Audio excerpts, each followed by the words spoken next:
আসসালামু আলাইকুম। সাথীস কিচেনে আপনাদের আরো একবার স্বাগত জানাই। গ্রীষ্মের প্রচন্ড গরমে আম মাখা খেতে কিন্তু দারুণ লাগে।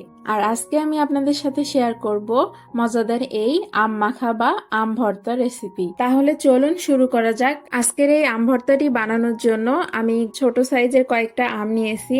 এই আমগুলোকে এখন ভালোভাবে ধুয়ে নিব। ধুয়ে নিয়ে এই আমগুলো থেকে আমি খোসাটা ছাড়িয়ে নিব। আমগুলোর খোসা ছাড়িয়ে নেওয়া হয়ে গেছে।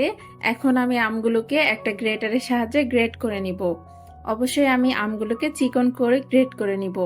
চিকন করে গ্রেট করে নিলে আম মাখাটা খুবই সুন্দর হয় আর খেতেও অনেক ভালো লাগে। এই যে দেখুন আমি আমগুলোকে এভাবে গ্রেট করে নিয়েছি। তো এখন চলে যাই মাখানোর কাজে। আমগুলোকে আমি একটা প্লেটে নিয়ে নিছি আর এখানে আমি নিচ্ছি শুকনা মরিচ, যেটাকে আমি আগে থেকে ভেজে নিয়েছি। শুকনা মরিচের সঙ্গে আমি পরিমাণ মতো লবণ ও চিনি দিয়ে দিলাম। আর লবণ আর চিনির মাঝে এই শুকনা মরিচটাকে আমি ভালোভাবে ডলে নেব।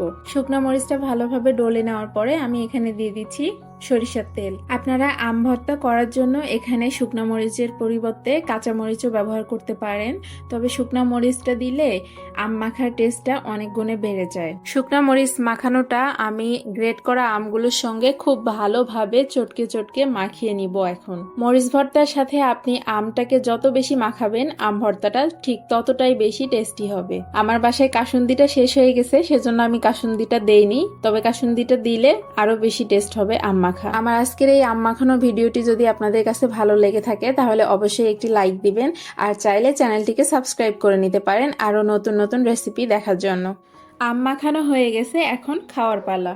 আম মাখা দেখলে জিভে জল আসে না এমন মানুষ খুব কমই আছে, তাই গাছে কাঁচা আম থাকতে ঝটপট আম মাখা করে খেয়ে ফেলুন। সবার সুস্থতা কামনা করে এখানেই বিদায় নিচ্ছি। আল্লাহ হাফেজ।